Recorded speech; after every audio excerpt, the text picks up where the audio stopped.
All right, welcome to another episode of Warrior versus Zombie, and I have another amazing warrior today, Chen, and I'll talk about him in just a minute. But let me first tell you, if you're joining us for the first time, what Warrior versus Zombie is all about. Success is a journey, it's not a destination. We all have our ups and downs, wins and losses that are all part of making us who we are up to this point, and they provide a foundation for our path forward. We all battle our inner zombie as well as those zombies in our world. And in each episode, I interview warriors who are aspiring leaders from all walks of life: entrepreneurs, artists, health practitioners, business owners, literally any inspired leader that has a story to tell. These warriors have a cause, they have unique value, and a vision that goes generations into the future. And today's warrior is no exception. Chen is an amazing warrior. He started Geoteaming 23 years ago and is a recognized thought leader on engaging virtual meetings. He's an author of Engaging Virtual Meetings and 50 Digital Team Building Games, a top-selling business book. John's clients learn from his over 35 years of virtual meeting experience.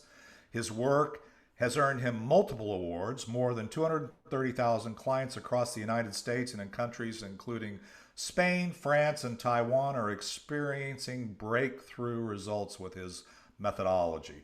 John is an extreme leader of geoteaming.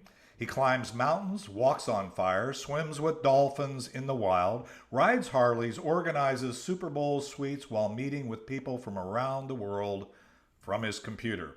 He's a dynamic, energetic, and effective facilitator who makes friends with everyone and has a vision to help every warrior become the top 1% at what they do. So, Chen, so excited to have you. Welcome to Warrior versus Zombie. How are you doing today? There we go. David had to do my own intro. Thank you so much, David. So excited to be here on Warrior versus Zombie. I know I got a chance to talk to your group earlier and get introduced to them, and now I love that I'm here on Warrior versus Zombie, right? This is I have a lot of friends who are zombie fans, and actually one of the things I've done is I've worked with Jay Bonasinga, who is the author of The Walking Dead, some of the Yeah. most famous zombies we know. Yes, I'm actually a big fan. The later episodes last season or so, I've kind of disconnected with. Hasn't really inspired me as much, but I was pretty current until about a year ago, or maybe when we started the real zombie apocalypse here in the United States and the world, and it became a little too close to home. So it became kind of depressing to watch the similarities between what we're going through in our own world and the zombie apocalypse that was shown in The Walking Dead. But I do love the zombie genre, and the metaphor works for a lot of the stuff that I'm doing. So you mentioned before we started that you were traveling. So tell me a little bit about that before we take the break and hear your story. Yeah, so you always want to talk about something recent here, David. I mean, talk about warrior and zombie. Number one is, I used to be the biggest road warrior you ever met. Like, I was probably on the road over 150 days or so a year, right? I was a member of a 100,000 K club once. My favorite airline is Alaska Airlines. And yeah, I was all over the place. And of course, I have not been on a flight since March of 2020. And this was my first flight. And I was excited and nervous, right? So I'm going to just be, transparent and honest here that I felt like warrior and zombie. I mean, there's nothing worse, like in The Walking Dead, walking in right into the middle of quote unquote the zombie field.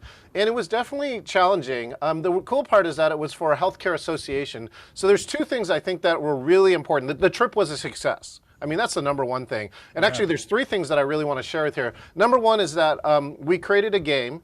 So I'm big into gamification. I'm really a learn by doing person. So those who are listening to Warrior versus Zombie, right? Hopefully your audience is like that. They want to know, and they want to know what it's like, and then they want to actually do it. All right, get rid of the fear of the zombie. know that somebody else already, killed or tackled that zombie and got through it. So in this case, they had an expo, and conferences are challenging now because it's all new. And they sold out the expo, which is a huge result. That's a great result. And then the in-person audience was a little less than expected because they had a virtual audience, and actually more people than expected took it, which I think is great. But it doesn't help your in-person expo. And so we created a gamification, like it's a high-tech scavenger hunt. You get an app and you walk around with a team, and you actually, every booth was a mission. So the win with that is that the day before when the expo opened, I could hear some of the expo people kind of grumbling, going, there's not very much traffic here.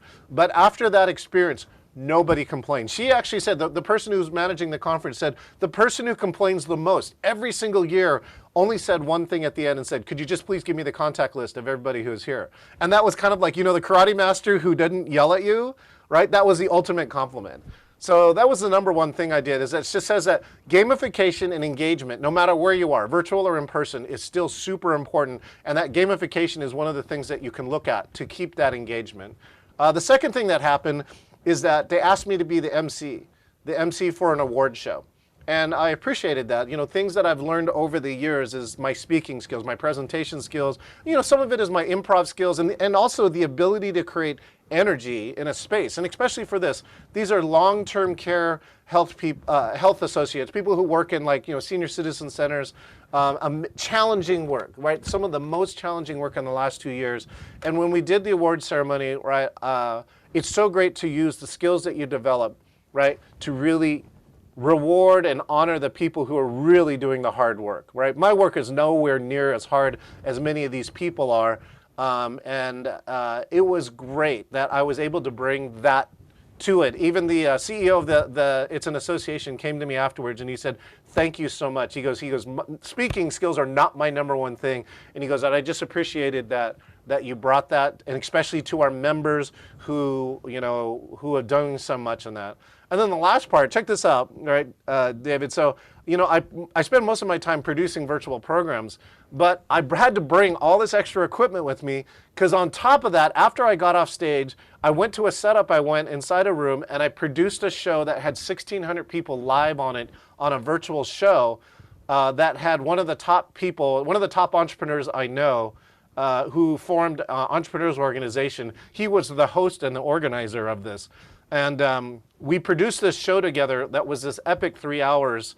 We actually had the CEO of, remember the brand Pampered Chef, David? Oh, yeah. Actually, my wife is a Pampered Chef director. So, yeah, I do know Pampered Chef. I met the woman CEO who created it and sold it to Berkshire Hathaway. And she is a fireball. She is an amazing entrepreneur. And I talk about being nervous. Like, I got to make sure everything goes right. And I was able to do it remote without my normal setup. And everybody was extraordinarily happy. So 3 things, normally I'd rather be home for that show, but to bring all the right tech and have it work in a remote location, to me, was one of the pieces. So that's what is happening to me. Talk about being a warrior. I battled off all sorts of things that could have gone wrong, and was successful in all 3 of those events. Yeah, and that's brilliant. And the hybrid nature of what you just did is something I do every week. You participated, and by the way, thank you for serving my community and helping us. Your workshop, your mastermind that we did a couple weeks ago was brilliant and very powerful. And we can talk a little bit more about that when we get into the third segment about what you're doing today and stuff. But the other thing is just the degree of difficulty of integrating and bringing in a in-person audience along with a virtual audience and stuff is kind of another degree of difficulty, and it sounds like you navigated that. Let me add one piece to that, David, while we're on there too. So this program was hybrid, and I think if I observed correctly, a lot of the speakers weren't paying attention to the virtual audience.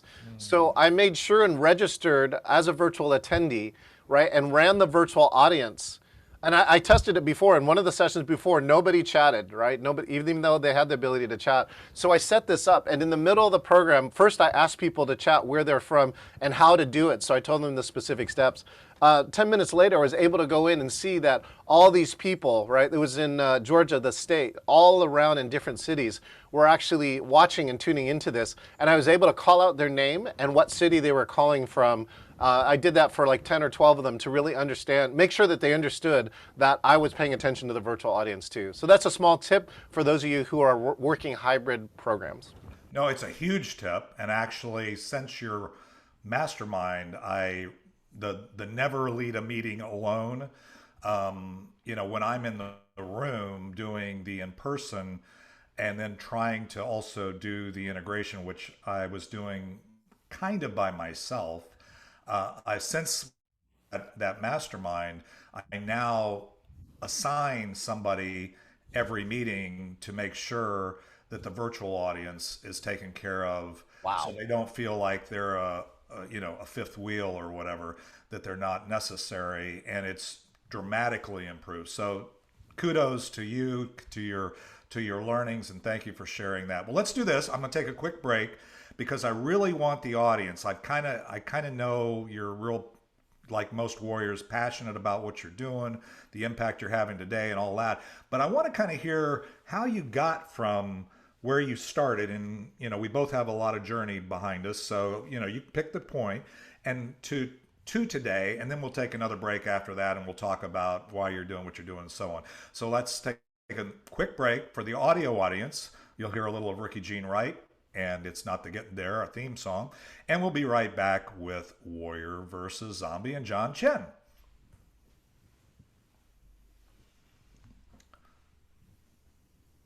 All right, we are back. And John, love the check in. Very, very powerful. I can tell you just got off a plane, flying 4 million miles on American Airlines myself over the years before I retired 16 years ago. I can relate to, in fact, that's where I came up with the zombie metaphor, was I can relate to the fact that people moving through the airports, even back then, seemed like zombies. We were just all going through the motions. You even saw some of the same people, same flight attendants, same pilots, Yeah. same things. I commuted from Dallas to Vancouver for 14 straight months Wow. every week. And, I got to know everybody on the plane, it seemed like. And when I got back from that, I realized that I felt like I was in a zombie apocalypse, and it kind of inspired me to move on and be more intentional in what I was doing, regardless of the money I was making. But anyway, let's talk about your story. So tell us, these warriors, how you got from where you started to where you are today. Uh, yes. One of the things that I want to do with that is that I don't know. You just reminded me of something that was on that trip. Um, I'll come back to that. So yeah. So let me tell you a little bit more about where I came from. And so, oh, I know this is really the tip too, David. So I know this is a podcast, Mm-hmm. right? And one of the parts about engaging is to know your audience. One of this tip that I'm going to give you is actually taught to me by Samantha Evans, who's one of the top accessibility experts.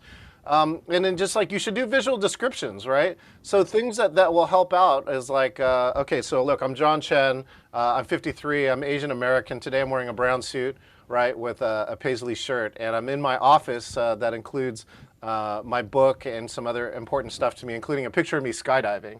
So what I just did is called a visual descriptor, right? And so even if you're presenting virtual and you have cameras on, right, some of your guests might be perhaps blind or something else like that. And so the visual descriptors, especially in this case, right, technically your podcast audience is blind, right? No Right. matter if they can see. And so it's really useful to do that. And so that's something that you can add to the beginning of your presentation. You can make it short, it doesn't have to be long, but I can tell you that context will actually set out. It's one of the best practices now for accessibility and for engagement, so that your audience, no matter how they're coming, is engaged with you. So now back to the story. Here, I'm going to give the short version of this story, and then give you a few other zombie stories behind it, because that's what David does, right? Is he makes sure I love that he goes, everybody thinks, some great entrepreneur is like, an instant success. And what the reality that he knows is that every great warrior, right, it's like, I'm the best 25-year overnight success you ever met. Amen. right? I mean, and it is. And then you find out that all your zombies were actually helpful into you. You got to kill a few zombies to become a warrior, right? And you can't do that. Like yesterday, we had a producer, and it's like she made a massive mistake. She ran a live stream with no audio. I've done it too. And it's like, you know, you don't become a great producer without being a bad producer at least once. Anyways, let me just share this story. So how I got here is that I've done a lot of team building. So this is my 25th year actually of doing team building. When I left Microsoft, where I spent a decade at Microsoft, was pretty successful over there. Shipped 10 products, got 2 US patents. But of course, this thing came around. You know, March of 2020, we got coronavirus. And what happened to me? I had 15 canceled programs. But here's the key. Right? The zombie, well, I don't know if this is a zombie, but the thing that I've been doing is that I've been online for over 35 years. I've been meeting online and I've been studying, right, how it is how can we use this venue or this medium to be effective? And so I actually took all of my ideas. In 2011, I was asked to write my first book. It's called 50 Digital Team Building Games. Became a #1 business book in multiple places. So for decades, I've been trying to tell people, David, that we could do this. We could meet, right, save all the travel expenses, you know, do effective work, right, and have dinner with our kids, right, at the end of the day. And so, but people kept, for the previous to coronavirus, said, yeah, that's a great idea, John, but here's a bunch of money and I'll see you in Orlando. And I had to rack up another, you know, 4,000, 8,000 miles. But so in March of 2020, I'm sitting around my office with no business because it all got canceled, going, what am I going to do?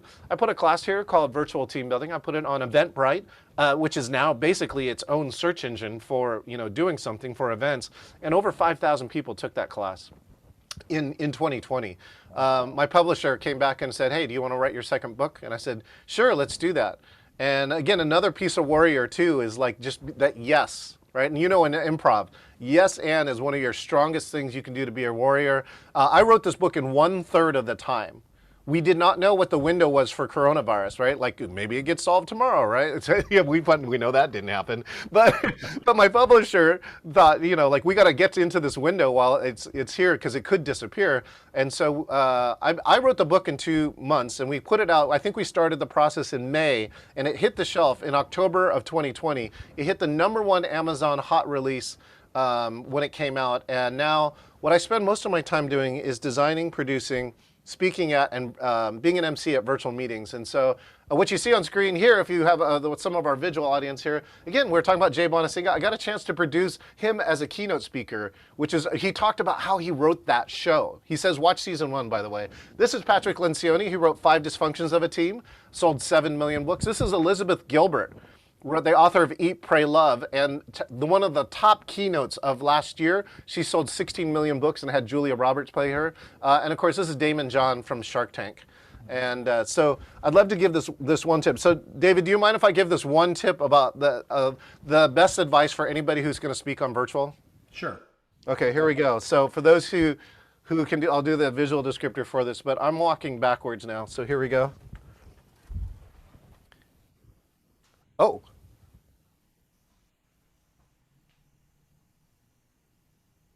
All right. I broke a button. That's the best part, David, so I don't think you can hear anything, can you? No, I can hear you. Oh, you can? You can hear that? Yeah. Oh, no, wait. Can you hear this? There should be music here. Hold on. No, I don't hear the music. Oh, geez, I broke a button. That's all right. That's all right. So what's the key here? Actually, I can actually do this. So for those who are on the visual audience, basically I'm walking backwards through my setup here.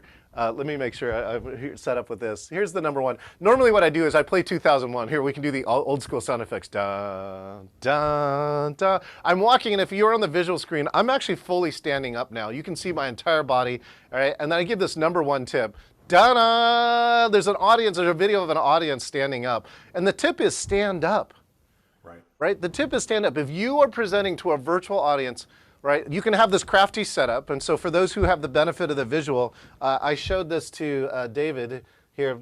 This is how we're doing this, is that I'm in a massive green screen, right? And so, but if you don't have this fancy setup, you can just get a lifter table or some boxes. All you do is get your camera to eye level. And the whole trick here is to stand up while you're presenting virtually. And if you do that, #1, you feel different. And most importantly, your audience feels different. So that's what I've been spending my last 2 years, David, and it's been actually a great ride. Just like I know coronavirus really sucks, right? There's just no other word to say for it, but it's actually been pretty good to me. Yeah, and so I find it interesting, and this is one of the things I'm going to probe a little bit here. So I think we can all relate to the impact that the zombie apocalypse or coronavirus or whatever you want to, however you want to call it, has for the last 2 years. I mean, I started this podcast 3 weeks in a studio before they shut everything down, and then had to decide: am I going to do the podcast? To your point, am I going to do it virtually, do it via Zoom like we're doing it today, or am I going to wait for things to settle down 15 days to flatten the curve so we can move back into the studio? Well, that didn't happen, right? Just like That didn't happen, right? just like your meetings didn't get rescheduled next week or whatever. It's there a lot of you just did the first one. So other than that challenge, like moving from Microsoft and that world and geoteaming and building community and stuff. That's all very fascinating to me. But what were the big challenges or the big zombies that you encountered along that way in any aspect of your life that has maybe impacted you that you had to overcome? Yeah, I really wanted to share this one, and I think the key here is how do you battle zombies? Let's see if I think I actually have some zombies here for you. Right? How do you battle zombies, right? And how do you, out of battling zombies, right? How do you become, right, a warrior? And so I can tell you, I think a lot of people, especially entrepreneurs, right? Some of your warriors equate that to entrepreneurism. Is that one of the most challenging things? And I'll go back to that descriptor you said at the beginning, David. I've done some high risk things, right? I have bungee jumped, right? I've done 3 somersaults out of a skydiving. I was a sponsored amateur skateboarder, actually. I used to get paid for skateboarding. And I've summited both Mount Rainier and Denali, 20,320 feet. And I gotta still tell you to this date, right? The scariest thing that I've done is leave again my previous employer, which was Microsoft. Leave the safety and security of a job to take an adventure. And so I'll share this part of like, what was the zombie? The zombie was me. The zombie was, I'm afraid to leave. It's too good, right? Or the question is it? And so I'll tell you a little behind the scenes story, which is, I had this saying and it says, always wanted to do something, I just don't know what it is.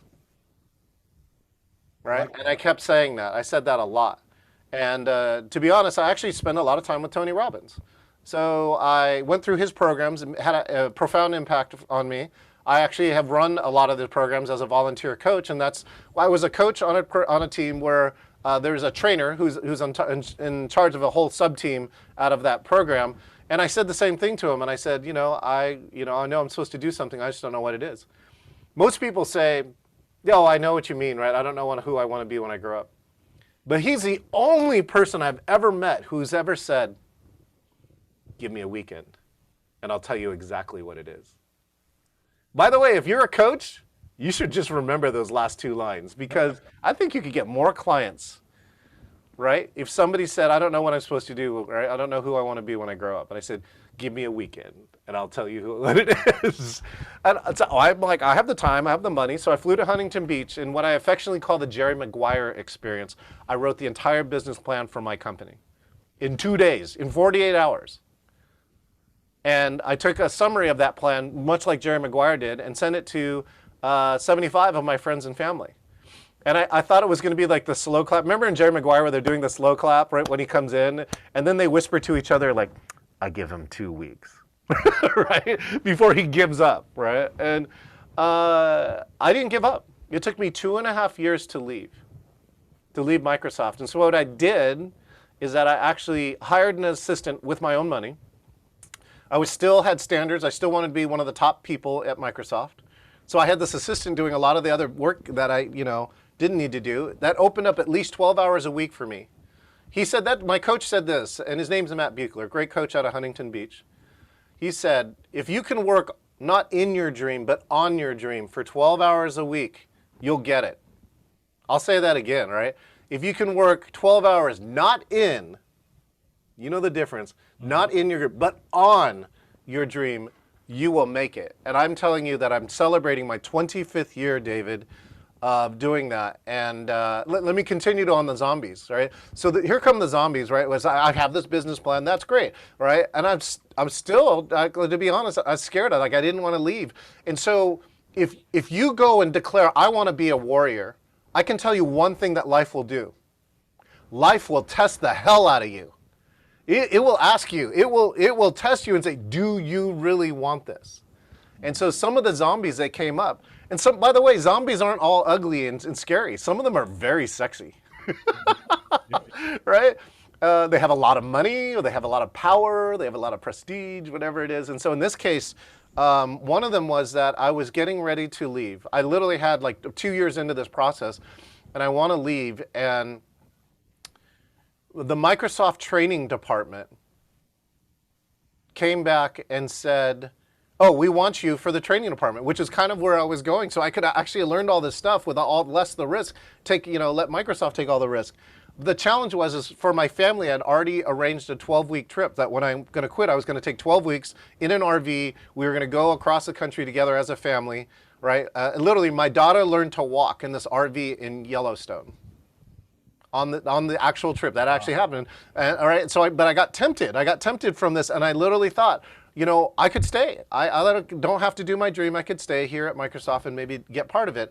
But I said I need this leave. This leave. So I went to my general manager at the time, an amazing gentleman who shipped a lot of products, made a great career at Microsoft.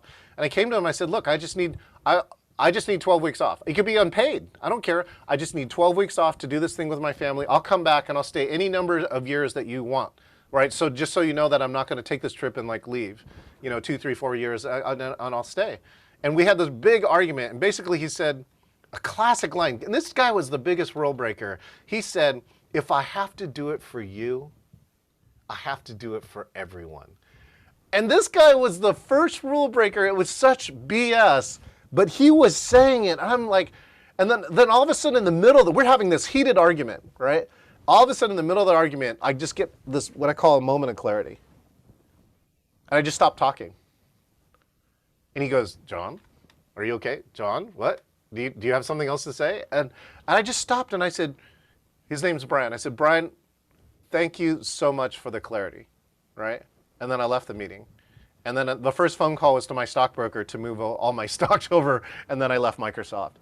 And that was really that was a zombie, right? That's a zombie you got to kill. You will get tested. You will get tempted by a lot of things. They're not quite your vision, right? I go back to the story. I rewatched Rocky on this trip. It just happened to be on one of the channels. And if you know the story, that Rocky turned down $250,000 because they were going to pay him not to star in his movie. And he said, no, I want this lead part.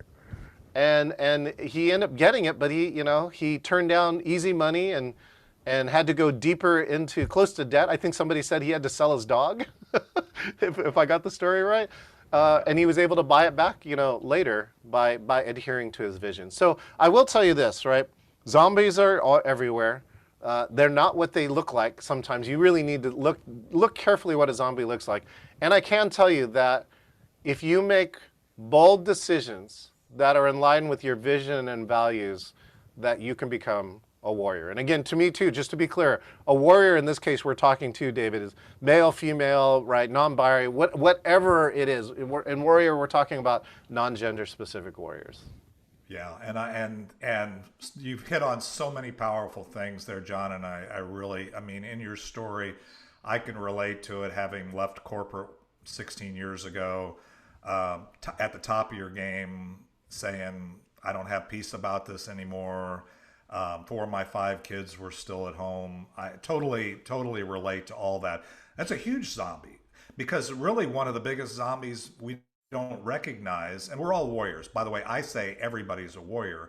It's just how infected are we with our zombie virus, or how much of our intent are we acting on every day? Hmm. And it's a daily journey, right? So everything you said is so powerful and so important. And I guarantee you there are many warriors listening to this going, yeah, I know that. Comfort is the biggest zombie people encounter. It is such a big zombie in people's life because no growth occurs, no dream is realized other than what you've already achieved, right? Outside your comforts or within your comfort zone. You have to move outside of that. And so, one of the biggest zombies that many warriors don't even realize exists is comfort at any point along your journey can be the thing that derails it. Well, this is brilliant. I love the story, the check in. What I want to do is take a quick break. We're going to come right back. And what we'll talk about after hearing a little bit of Ricky Jean Wright is I want to hear about why you're doing specifically what you're doing today, which I've already kind of picked up a lot of that in the check-in and here. But what is the unique value that you see yourself providing, and then what kind of impact, if anything were possible? And by the way, I believe everything is possible. What would you like to see happen with going forward? So let's take a quick break, hear a little Ricky Jean Wright, and we'll be right back with Warrior versus Zombie and John Chen.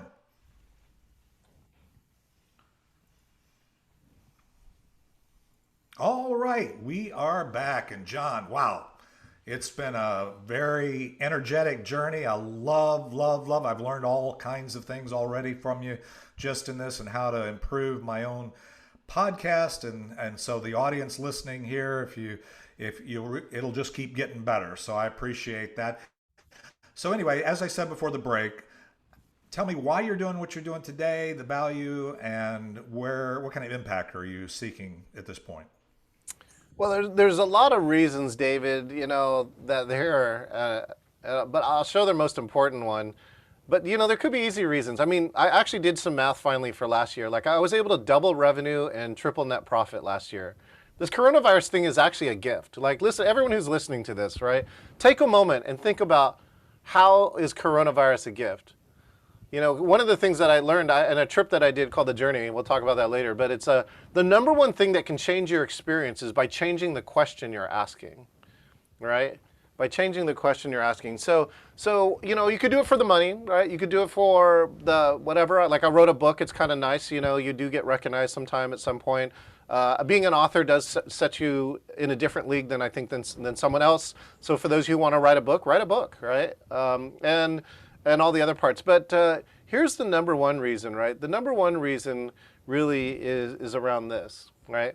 And it's to prevent suffering, right? Suffering is when zombies attack you. And while you were talking about your story, one of the things that I thought about is, like, a zombie infects you usually by biting you or scratching you, right?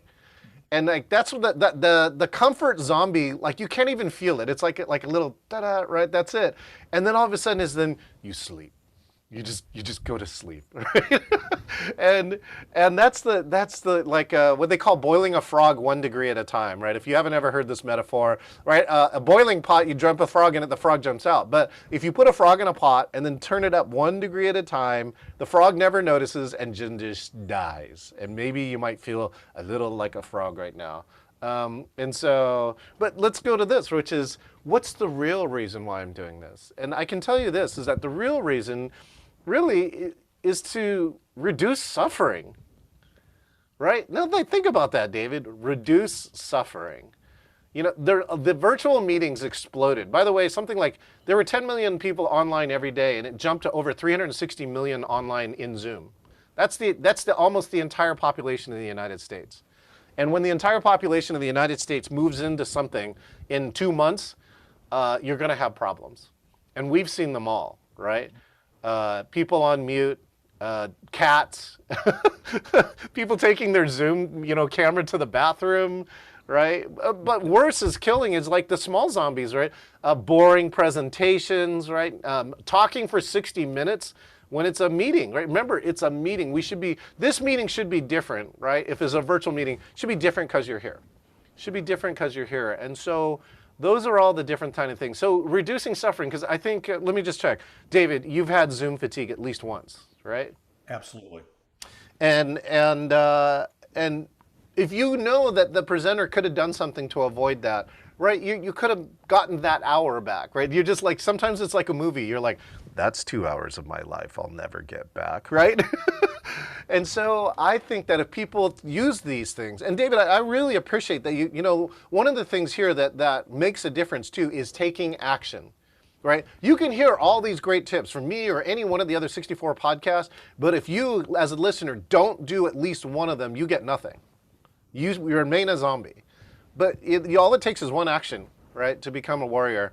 And so that's really, again, that's my goal, is to reduce suffering while we have to use to this virtual medium. And there's many indicators saying it's not going to go away.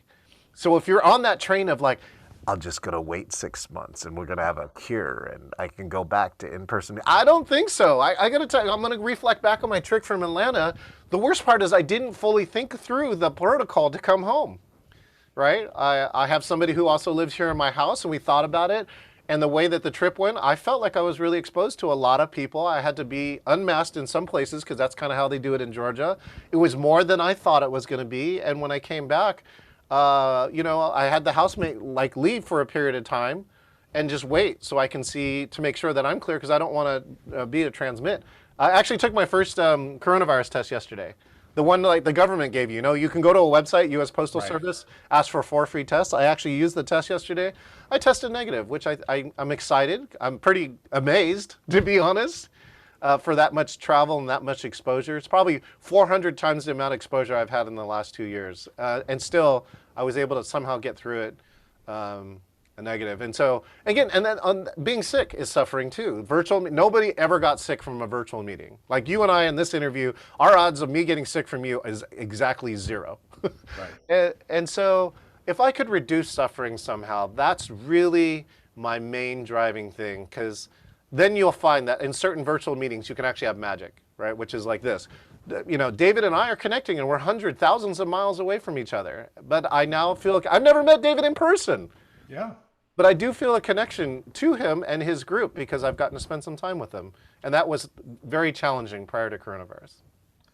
Well, that's brilliant. And I can see in listening to you, obviously the energy's there, the desire. It's fascinating to me, you know, your experience with travel and stuff like that. I'm a little different mindset. But we're all warriors, right? We all overcome the certain things. And interestingly enough, we're all you know, in the zombie horde in our own geographic, you know, geoteaming area, right? So it's Yeah. very different in Georgia than it is in California. It's very different, or in Washington or, you know, Seattle or whatever. It's just, you know, what you're surrounded with every day, the horde that surrounds you, has an effect on you. And so just listening even to you talk, your mindset, the things that you see, your view of suffering and risk are completely different than what I've experienced. I've had COVID. Yeah. Had it twice. It was no worse than a cold. But I've also know people who have passed. But it's what you choose to focus on. And the thing is, it's like anything else. It's a journey every day, right? So it's not, you're not going to ever be able to run away from it. And so you've got to find this balance. And the brilliance of what you're doing with the virtual meetings is, I agree with you, is it ain't going away. We're going to need to make this an integral part of the fabric of how we impact the world that we're in. And so you are making a difference and you are reducing suffering. Well, let's do this. I'm going to take another quick break. We're going to be right back. And I want you to share with us, if we take away anything from this podcast, what would you want us to take away? And then we'll talk about how do we stay in touch. So let's take another quick break. Hear a little of Ricky Jean Wright. And we'll be right back with John Chen and Warrior versus Zombie.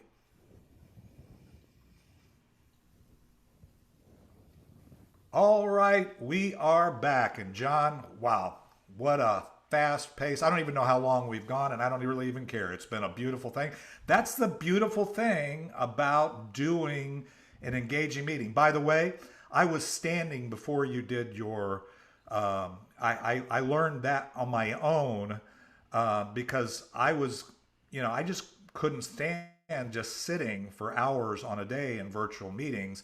And so I got me a stand desk. So I, before you'd even done your mastermind, but there's so many nuggets. Anybody watching, by the way, or listening to this podcast, there is a show called the Connect and Thrive Mastermind with Chen that we spent about an hour and a half, and John filled the whole time with so much value in terms of how to create an engaging environment, more so than I've even attempted to. But one of the things is I shared with him before we started is I never lead a virtual meeting alone, except if a one-to-one like this. But in that kind of setting where you have a bunch of people and you're doing it, you need help. And you need to engage everybody. But anyway, so if we take away anything, John, what should we take away from this podcast? What would you want us to take away? What would you want to take away? I mean, number one, I think is, I want to share a story. I think probably the best way to do this is that I have a saying now that I share, and that's, we can make virtual meetings as good as in-person meetings, and sometimes it's even better. And so let's just check. David, do you know what FOMO is? Yes, fear of missing out. Yeah. Yeah, FOMO, for those who don't know, is FOMO, the fear of missing out, right? The fear of missing out.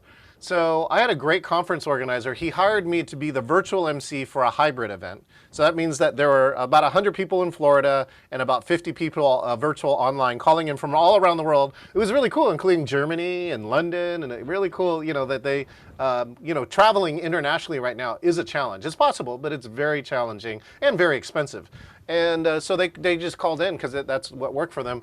And they hired me to be the virtual MC, which was a very smart idea, by the way, because again, just like not leading a meeting alone, my job solely is to focus on the virtual audience, right? And I can share tips with the production team that's in Florida to help the virtual audience. And the virtual audience loved it because they go, we always have an advocate, right? John is here, even when he's not on stage presenting, he's here advocating for us to make sure that the virtual looks right or feels right with that. Anyways, there was a session, there's 50 of us online, and we just all did something together. We're about to log off and go to the next session. It was called 5 Minutes, where they asked people from the live audience to share 5 minutes of a presentation tip, right? And so it was kind of like crowdsourcing. The problem is nobody in the live audience signed up. So the worst part is that they canceled it and they didn't tell us in the virtual audience, right? So somebody goes and goes, hey, this next session got canceled. And we all look, and we look on the schedule and go, yep, it's gone. And it goes, so it was supposed to be called 5 minutes. So somebody in the virtual audience said, hey, wait a minute. I wrote one of those 5 minutes, was supposed to present. Does anybody want to hear it? And so here's the secret, David. The next 60 minutes was the best 60 minutes of virtual that I've had in the last 2 years. It was spontaneous, right? It was authentic. It was valuable. Because what happened was somebody shared a tip, and then somebody goes, oh, I have a tip, right? And then somebody else going, well, I didn't have one, but I have something to share. So we learned like 12 things. I've been using PowerPoint over 30 years, and I got 12 tips that I had never heard about in an hour. And then there was just so much energy in the room. People were like laughing and like building on top of it, and like it was totally spontaneous. It was, like when you, if you love music, when you see great jazz, they have no music. They just play off of each other, right? Like great improv. Like if you watch Whose Line Is It Anyways and you're crying laughing, right? They didn't know what they were going to do. And that's why this moment was so great. And again, if you think about it, there are people all around the world. So I called Rick. Rick was the conference organizer. He was in person in Florida. And I said, dude, you gotta log in, right? So he logs in and he looks what's going on. He's totally blown away. And to his credit, he had actually spent a lot of his time designing, saying, I don't want the virtual audience to have FOMO, or fear of missing out, of the in-person audience, right? Like live cocktails. So he didn't, broadcast any of that, which I thought was very smart. But this was the first case. He came and addressed the group, and he goes, I love what I'm seeing. And I said, I spent a lot of my time designing, making sure you didn't have FOMO. But I said, now I have to worry about reverse FOMO. I now have to worry about the in-person audience having a fear of missing out because the virtual is so good. So that's what I want to leave you. The most valuable lesson, and again, I think as a zombie to warrior, the first thing you need to break is that it's possible.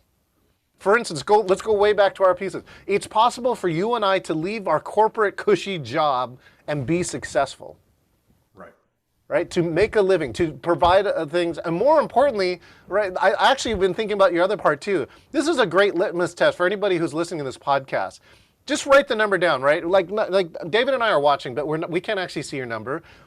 Write a number down. How much of your life is percent, right, zombie, and how much of your life percent is warrior? So for instance, back in my corporate job, right, it was 80% zombie. As much as I love Microsoft, right, at that time, I was 80% zombie because I got good at it, right? It wasn't like really challenging all those other challenges. And on my off hours, I was doing 20% warrior. I got to tell you my life right now in this moment, 100% warrior. It's like 110% warrior, right? And sometimes it'll scare the crap out of you, but that's sometimes how you know you're living. Like before I go and speak on a stage or in a virtual program to 1,600 people, I get nerves, right? You get the shakes. And then that energy you should recognize is not stress. That energy is excitement or anticipation. And then when you find your groove, you'll find that's easy again. So hopefully those are the most valuable lessons that I can give. One is that virtual is amazing. And number two is, how much of your life are you living as a warrior? And what could you do to live your life 1% more as a warrior? 1%. If you do that from this podcast, I'll feel happy, right? Again, like I reduced like 1% of your suffering in your life. Amen. Well, that's actually very powerful. And the whole thing is, I love your energy. I love the realization that we are all infected. There are things that'll hold us back, but we keep moving forward. I also love the analogy of the same chemical that triggers anxiety also triggers is really the same chemical as excitement. So it's a matter of how you label it, which is a great lesson for warriors to learn. Is when you're anxious, don't label that as anxiety. Label that as excitement, and that's what, if you listen to any top tier athlete, they will tell you. You say, weren't you nervous when you were shooting that game-winning free throw or kicking that game-winning field goal or whatever it happens to be, right?